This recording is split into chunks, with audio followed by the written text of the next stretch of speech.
Distinguished guests, ladies and gentlemen, it's a real pleasure to be here. And thank you, Tata, for that very generous introduction. If my late father, God bless his soul, was here, he would have been wondering who we were talking about. But if my late mom was here, she would have mostly agreed with everything that you said about me.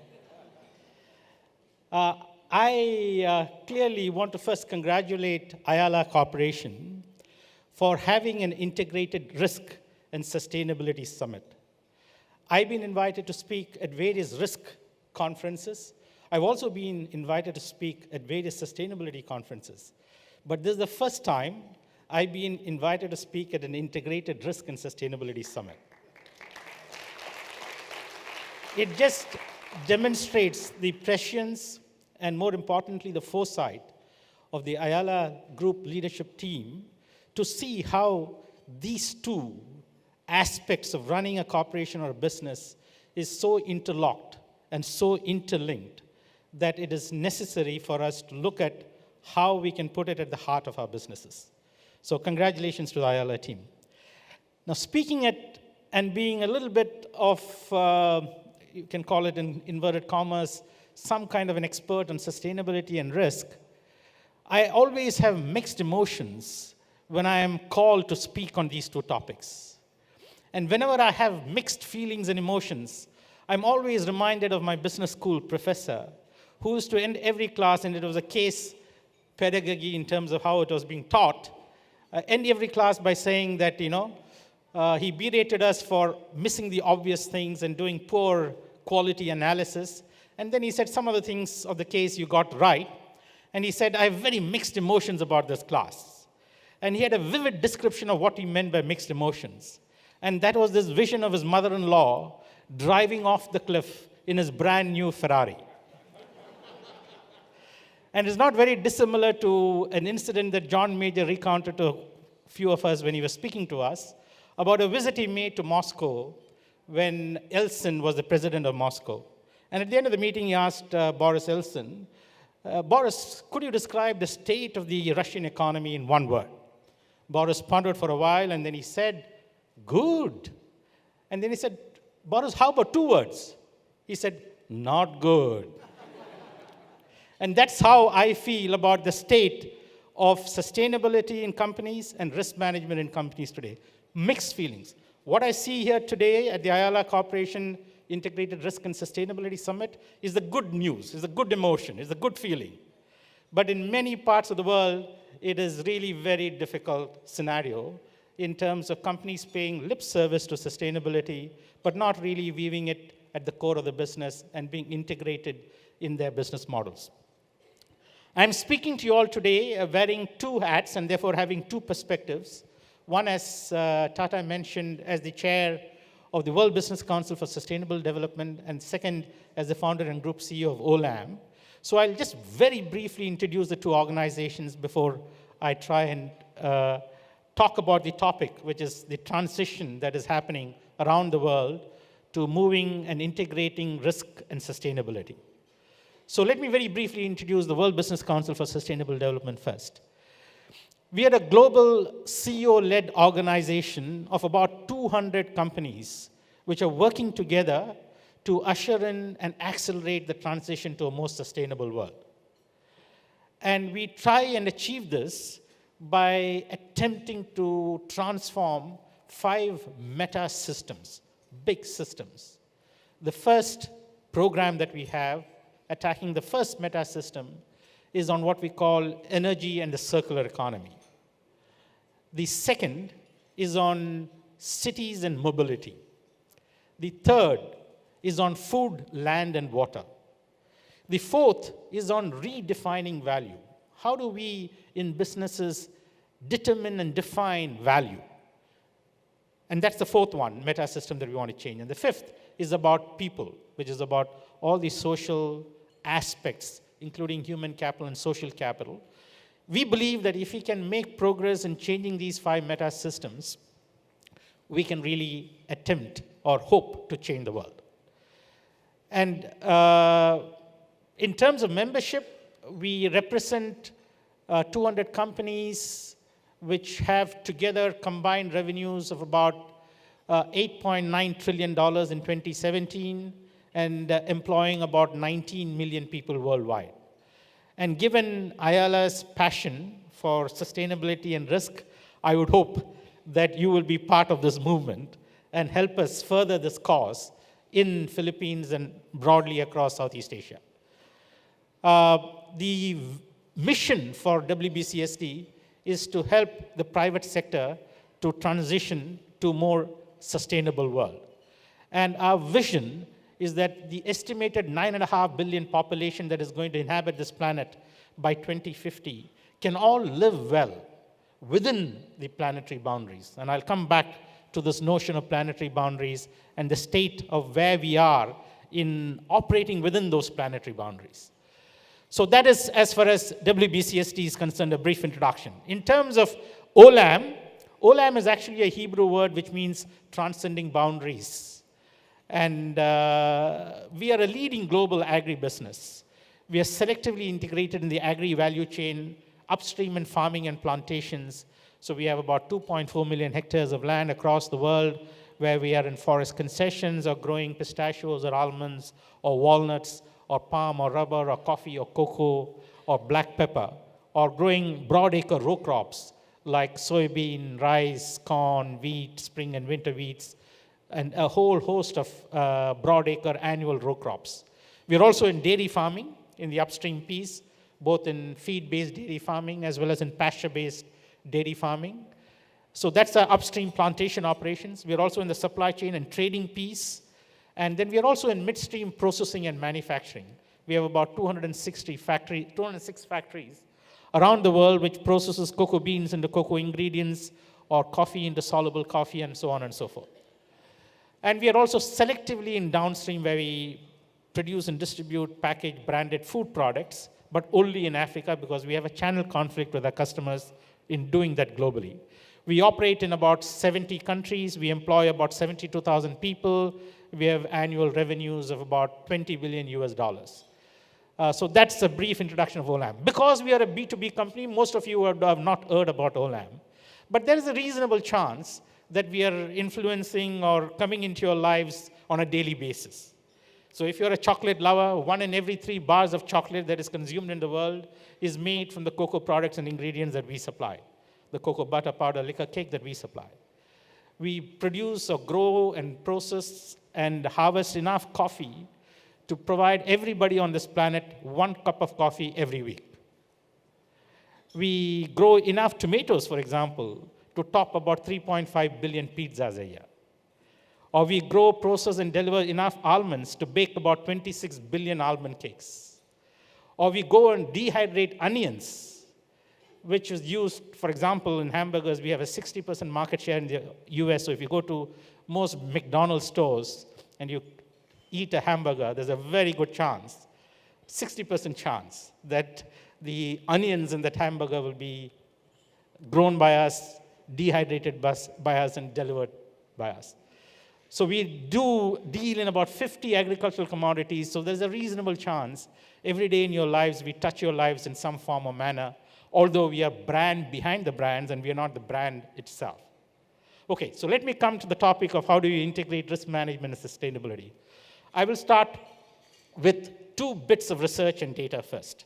As Fernando mentioned in his speech about the McKinsey study, McKinsey does a study of about 3,000 companies around the world every 2 years to see what progress those companies have made on the sustainability stance and on the sustainability programs. And in the last survey, which was done in 2017, they found that 70% of the companies surveyed, the 3,000 companies across the globe, have all shown that compared to the 2015 survey, 70% of them have dramatically improved their sustainability orientation stance and performance. So that is good news. And the news is even better in some selectors. In the consumer products industry, for example, 85% of the companies surveyed said that they're now more sustainably oriented than they were 2 years ago. So sustainability is an idea whose time has finally come. And a conference of this kind of the Ayala Corporation is a good testament and indication to how the sensibility on sustainability is rising and how it is related to risk. So the first piece of study that I want to talk about is the Ocean Tomo study. This is a company that is based in the US, responsible for doing valuations on intangible assets. And they started this study, I think, in 1975, and they've been doing the study every decade after that, tracking the S&P 500 companies and looking at what percentage of the market value of these S&P 500 companies is explained by their tangible assets and how much is explained by their intangible assets.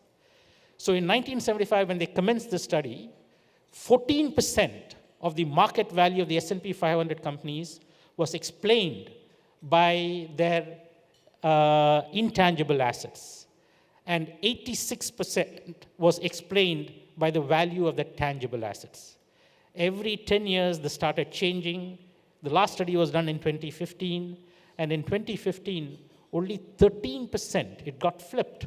Only 13% of the S&P 500 companies' market cap was accounted for by tangible assets. 87% of the S&P 500 market value was accounted for by intangible assets. And what are these intangible assets? It includes intellectual capital, and there is ways of valuing that intellectual capital. It includes, so that would be your IP that the company has, for example. It would include, or patents that the company has. It includes intangible capital, the company's reputation, the company's brand value, etc., intangible capital. But includes human capital. How inspired, how engaged are the company employees? What is the attrition scores in the company? How much does the company invest in capability development? What is the unique culture of the company? How does it create a long-term strategic asset that creates value? So human capital is a big driver of that. And then it's about natural capital. How much does the company consume in terms of natural resources or take benefits from the ecosystem to produce the goods and services they deliver to the customers? And measuring that. So if I asked you all in this room of Ayala Corporation senior leadership team, what are the revenues of Ayala Corporation? I bet most of you would be aware of it. If I asked you what was the profits of Ayala Corporation, many of you would know. What are the products that Ayala Corporation does? How many employees do you have? Most of you will answer those questions. But I asked each of you, what is your carbon footprint? What is your waste footprint? What is your water footprint? What do you do in terms of impacting biodiversity in the various operations that you have? Those are questions that most companies don't have. Measuring that footprint takes time, it's complex, and most of us would not have. Let me tell you why it is significant. I'm from the agricultural sector. My business, Olam, is agribusiness. Now, FAO in 2015 commissioned TrueCost, a consulting company, to try and establish the externalities of producing food. And this was the 4 major food crops and the 4 major protein items. So food crops was rice, wheat, corn, and soybean. And the 4 major protein items was poultry meat, lamb meat, pork meat, and beef meat. And they surveyed countries that produced 80% of these 4 major food crops and the 4 major protein items. And the mandate to them was to establish the externalities created by producing the 80% of the world's 4 protein items, the 4 major crops. And they came up with a staggering number, that to produce 80% of the world's 4 major food crops, the cost in terms of externalities, the benefits that we took from nature to produce those 4 major crops, for which, because Mother Nature's back office was not set up, was not issuing us those invoices, was estimated at $1.15 trillion. This is the greenhouse gas emissions to produce those 4 crops. This is the waste footprint, the water footprint. Water was already not taken into account in this calculation, but greenhouse gas emissions and waste footprint. And to produce the 4 major protein items, it was $1.85 trillion cost of externalities, which was not priced in to produce the 4 major protein crops. Both these numbers put together is roughly $3 trillion.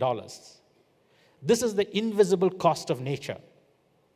Every year, we are depleting natural capital just in producing 4 major food crops and 4 major protein items that we all consume to the extent of $3 trillion.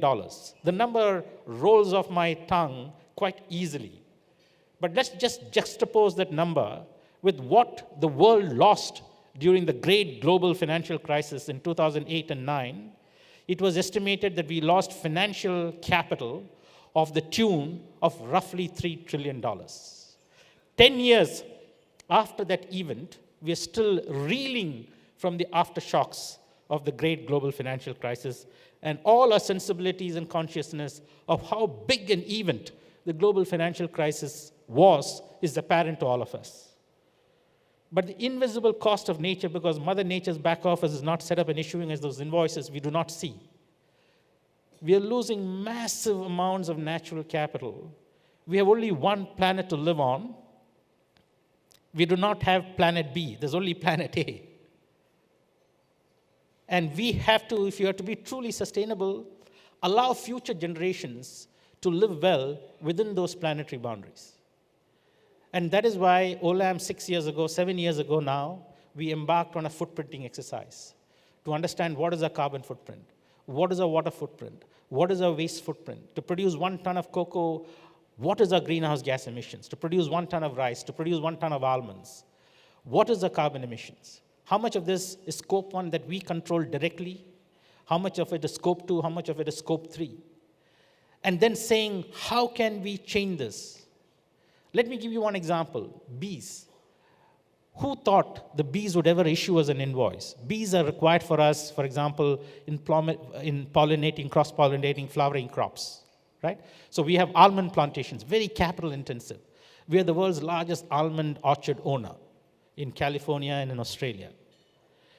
For every acre of almond orchards, I need about 2.5 to 3 beehives. Every beehive has 10 frames. I need to buy roughly 3.8 billion bees annually. I spend between $13 and $18 million a year just buying these bees, right? And these bees are very finicky creatures. They will only fly from 9 to 2 p.m. I can't give them overtime to fly more. They will not fly if the wind speeds are about 25 kilometers an hour. They will not fly if the temperatures are below 15 degrees centigrade. They're fragile creatures, but they have a huge role to play. Every hectare of almond plantations that we develop, we incur a cost of $125,000 to $150,000 per hectare. I'm dead in the water if the bee is going to play truant or not inspired to do his job. Right? So I can see now in this business, so I believe that many of us in this room are blessed with what I call the environmental intelligence. It is not my definition or attribution of intelligences. Howard Gardner, a clinical psychologist at the Harvard Medical School, has now established that there are 8 intelligences, according to the multiple intelligence theory. In the past, all our understanding of intelligence was there were 2, quantitative aptitude and qualitative aptitude. So if you look at any GMAT entrance exam or any IQ test, it tested for these conventional 2 intelligences. Then Howard Gardner, the clinical psychologist, identified 6 other intelligences in the brain. The last intelligence that he identified just 2 years ago was environmental intelligence. Appreciation of fauna and flora, etc. Musical intelligence is an intelligence. Some of us have musical intelligence. Many of us, like me, do not have musical intelligence. But even though I have 0 musical intelligence, I can be moved to tears by good music. So we can improve our sensibility on these intelligences even if you're not born and blessed with that intelligence. So some of us, my wife, for example, my kids are born because they've inherited it from her, environmental intelligence. I have 0 environmental intelligence. So I had to really work very hard to improve my sensibility on environmental intelligence. Some of us naturally get it. We like animals, we like flowers and plants. Some of us are oblivious to our surroundings. God, in his infinite wisdom, has blessed us all with some intelligences. Nobody in this world has got all the 8 intelligences. So when I go to sustainability conferences and all the NGOs and civil society look at corporate and the business sector and say, you guys don't get it. I say, you get it, but don't be too proud that you get it. You get it because you're naturally blessed with that intelligence. And the corporate sector have been blessed with something else, or business people have been blessed with something else. But the idea is, how do we all improve our sensibility on that intelligence? So that is one piece of research that I wanted to discuss with you. The second piece of research is for years we have been seeing the correlation between being sustainable and creating long-term value. However, no study really established the causality of being sustainable and creating long-term value. As businesses, one of our goals is to create long-term intrinsic value for our continuing shareholders. It is not the only goal, but it is a very important goal. I'm not talking about creating short-term profits. I'm not talking about maximizing share price, but I'm talking about creating long-term intrinsic value. To create long-term intrinsic value, you have to do three things. You have to open up capital spreads between your cost of equity and your returns, weighted average cost of capital and return on invested capital, or return on equity minus your cost of equity. That's the first thing you got to do. You need to develop a strategy that gives you a competitive advantage that allows you to grow faster than the market. So the rate of profitable growth is a big driver to creating long-term value. And finally, you have to extend the duration of growth, profitable growth, for as long a period as possible. If you do these three things, you'll create long-term value. So my dilemma was 2-3 years ago when I wanted to make a big push on sustainability investment, digital investment, human capability, development investment in terms of creating an Olam learning academy, etc. My board and shareholders told me, what is it going to cost you? I said, in 2018, it'll cost me $50 million. So they asked me, what is it as a percentage of your profits? I said, roughly 10%. So they said, you're telling us, you're coming to us with a proposal where your P&L is going to be reduced by 10% in this financial year. And for what? Because you have found religion in your old age that you want to now become more sustainable and do all the good things at shareholders' cost? No, that's not what you're meant to do. So this study that MSCI released in November 2017 was a big relief. It, for the first time, established the causality. So it basically said that if you look at a broad-based capital approach, beyond a narrow financial and economic capital approach, and you value the long-term strategic assets created by building natural capital, by building social capital, by building human capital, intangible capital, intellectual capital, and combine it with financial and economic capital, then you can create long-term value for the company. And the transmission mechanisms that the study established is that in order to create value, you have to protect your current cash flows and enhance the future cash flows, amplify future cash flows. If you are a low ESG-oriented company, and let's take the example of Facebook. I hope all of you, I'm sure, are Facebook users. I'm not a Facebook user. All of you, I'm sure, most of you would be a Facebook user. But Facebook lost roughly $80 billion of value in 4 days, roughly 30% of its market capitalization, because investors, regulators lost faith and trust in the company's privacy protection mechanisms and processes. Yeah? So this is an example of where if you're not ESG oriented, then people believe that your future cash flows, your ability to protect your current cash flows, amplify your future cash flows is at risk.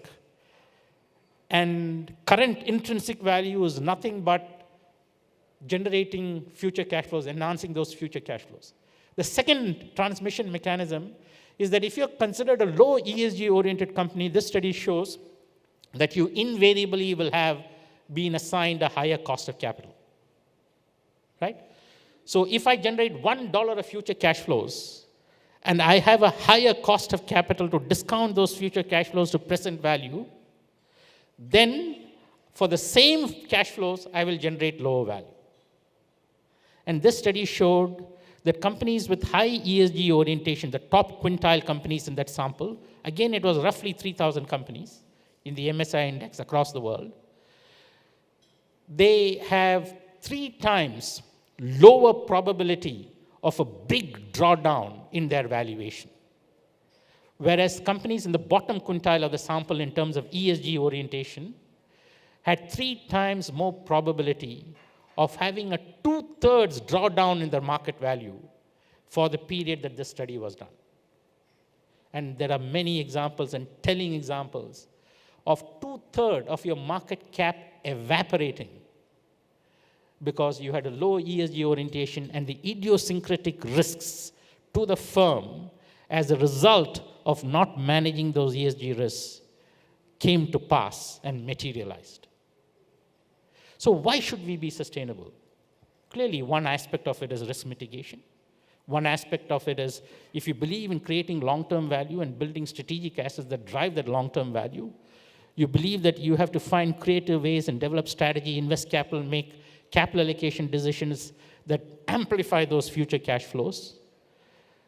Then, if you want to create that long-term value, you should be sustainable, even if you don't believe that's the good or the right thing to do. I basically subscribe to the fact that you must be sustainable because it is a good thing to do, it's the right thing to do.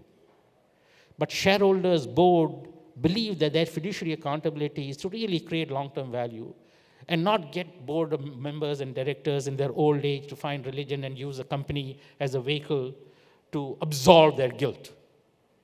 Right? You got to speak in the language and say that if you're sustainable, you can maximize long-term value. So that's one piece.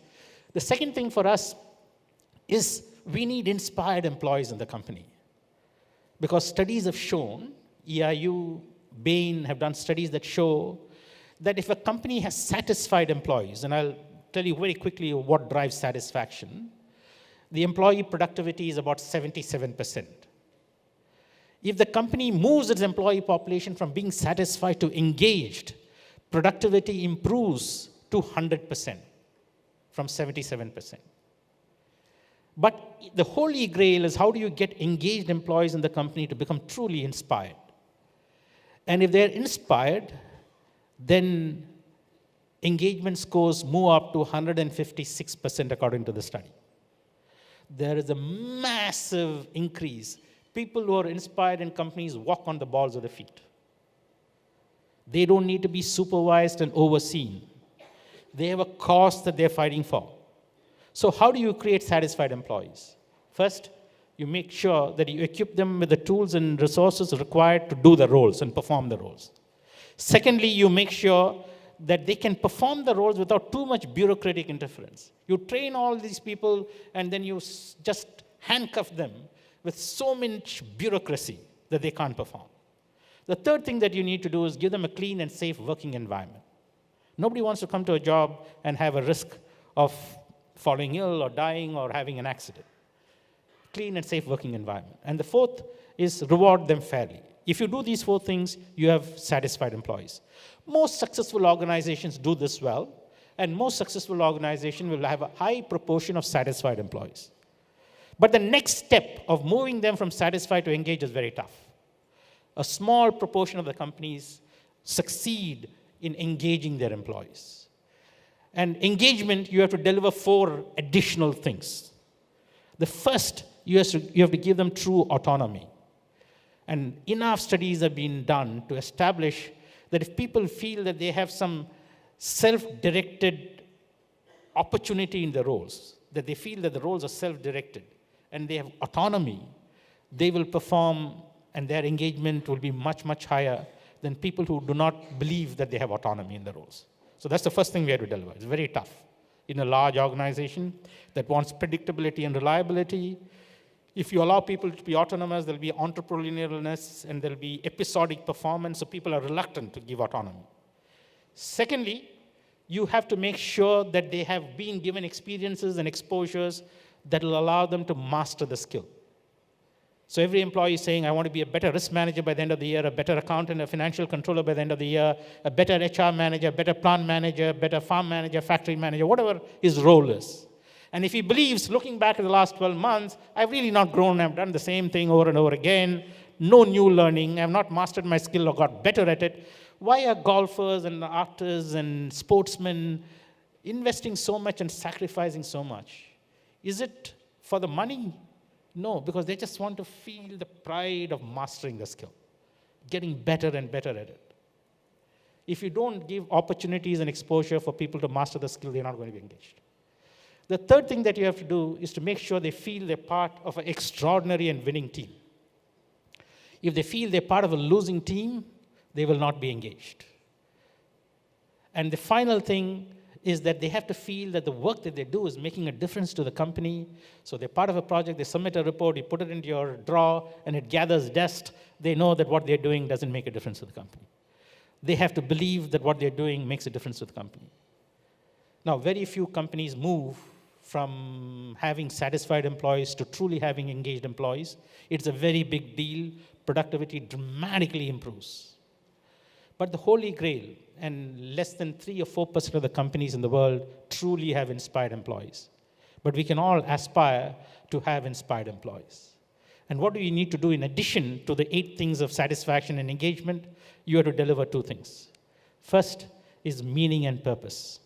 I thought in the past people were joining Olam because they wanted to be part of the world's largest edible nuts company or sell more cocoa or coffee, and I'm sorely mistaken.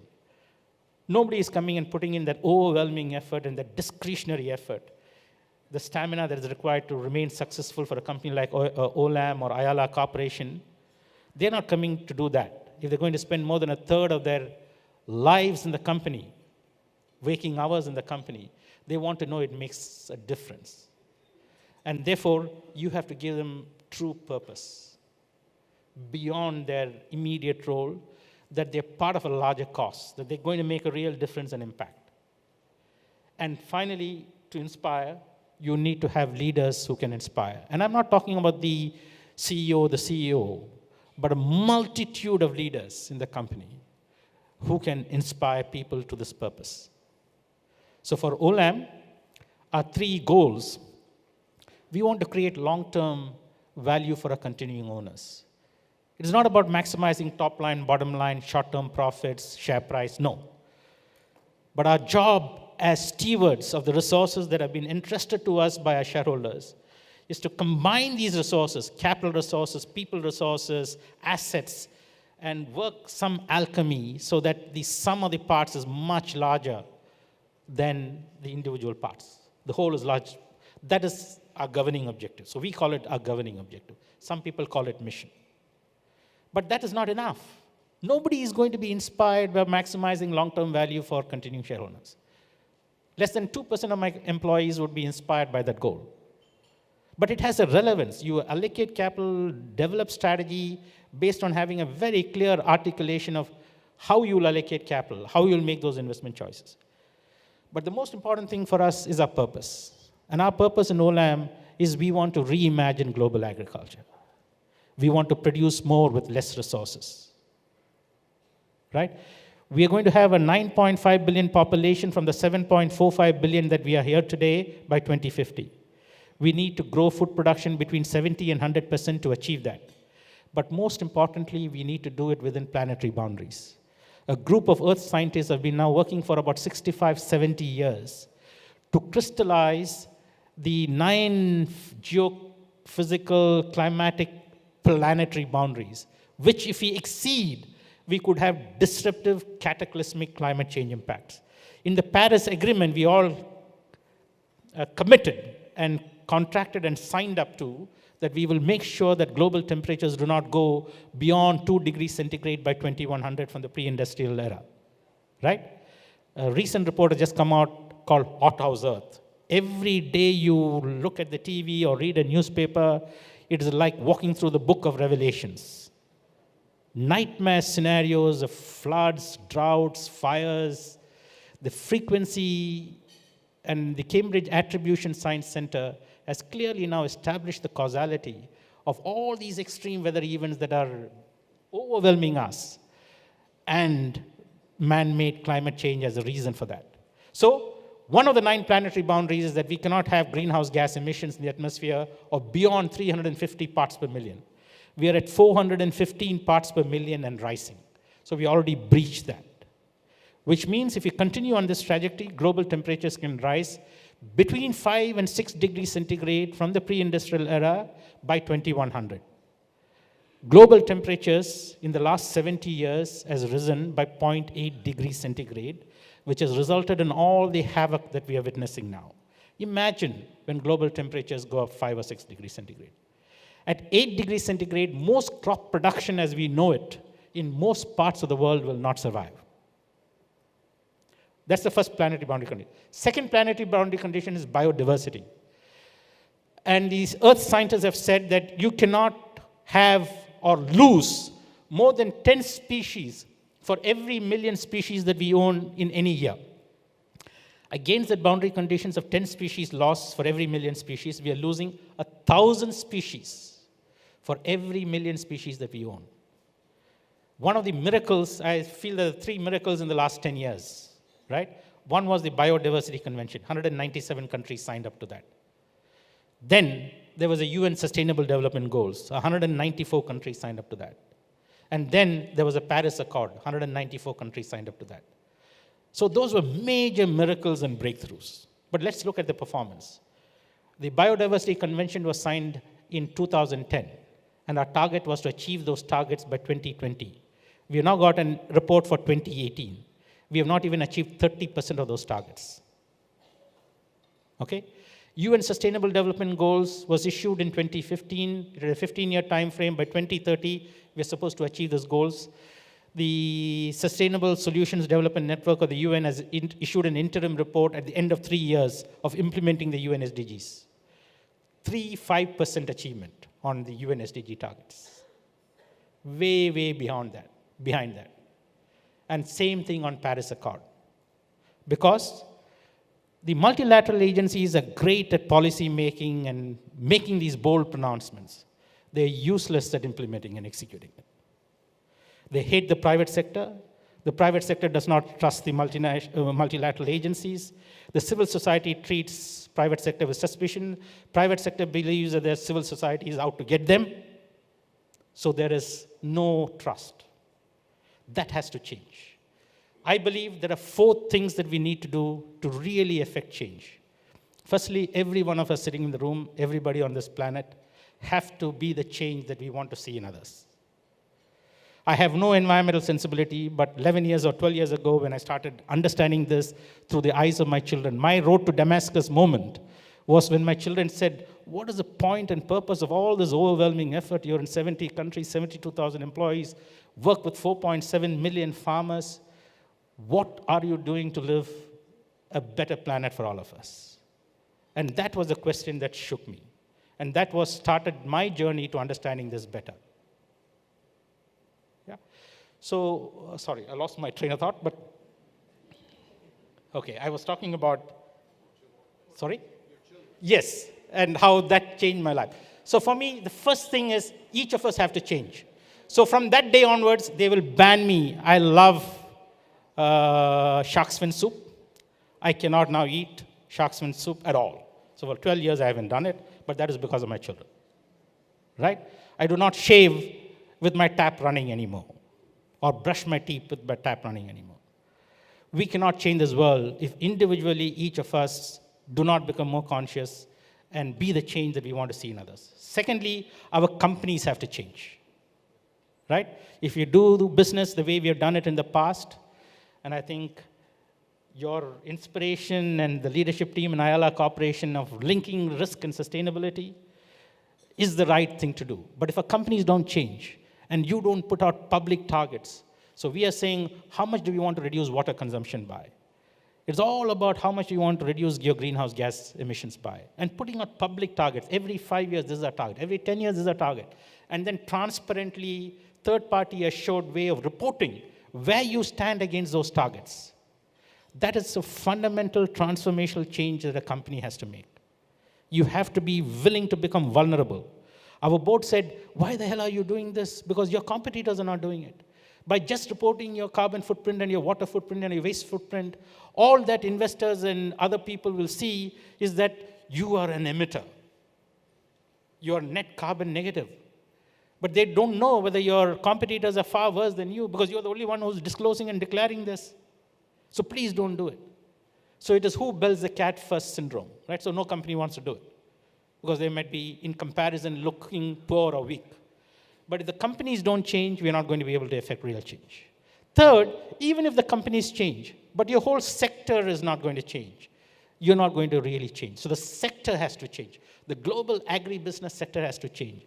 We cannot become like big bad oil or big bad pharma and get the rap of exploiting hunger and nutritional deficiencies around the world because of our personal greed to make our companies richer.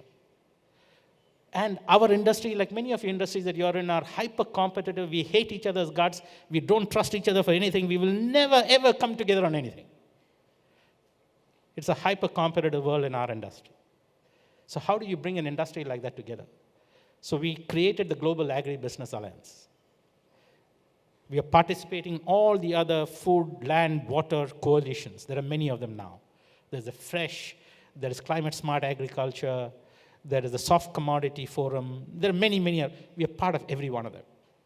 And that's the only way we can develop a sectoral roadmap, combining our individual capabilities, our individual insights, collectively to really make an impact on a very complex and difficult problem, right?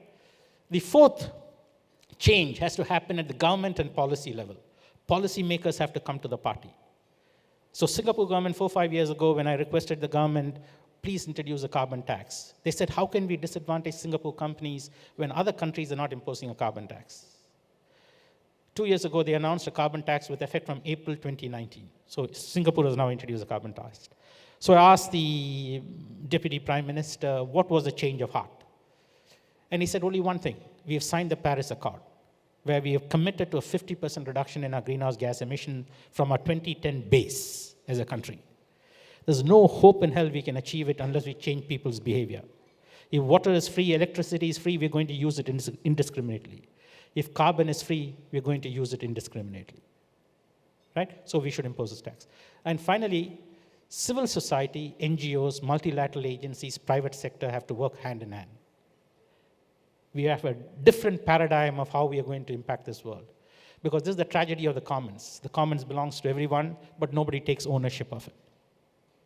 And unless we can all take ownership of it and make a difference, and it has to start at the individual level, the company level, the sectoral level, the government and policymaker level, and civil society all coming together to making this happen. The third boundary condition that we have breached is nitrogen and phosphate loading, what they call geochemical loading. The scientists have said that we cannot use more than 6.2 million tons of phosphatic fertilizers into the soil each year, against which we are now using about 69 million tons, 10 times that limit. And we cannot use more than 62 or 65 million tons of nitrogenous fertilizers, against which we are now using 150 million tons of nitrogenous fertilizers. The only way we feel that we can feed a growing population is to become more input intensive, which is all resulting in the runoffs, polluting our river and sea systems. The fourth is land use change. This is the final boundary condition that we have breached. We've got 5 more boundary conditions which we are hurtling very fast towards it, but not yet breached it. Yeah? So if these risks are not measured by the company, and these risks are not managed by the company, we will not be there going forward. All our jobs is to make sure that we can build an enduring company. The average age of a company today is 12 years. The longest surviving companies in the world is about 1,000 years old. Right? So that is the opportunity gap. Ayala Corporation is an old corporation. Olam is an infant company. We are 29 years old. Our competitor Cargill is 154 years old. Dreyfus is 165 years old. Our competitor Bunge is 197 years old. We are a toddler and infant. How do you build a company that will survive 1,000 years from today and be prosperous and enduring? The only way you can do it is to put sustainability at the heart of your business and manage ESG risks very actively. Thank you for your patience. Thank you.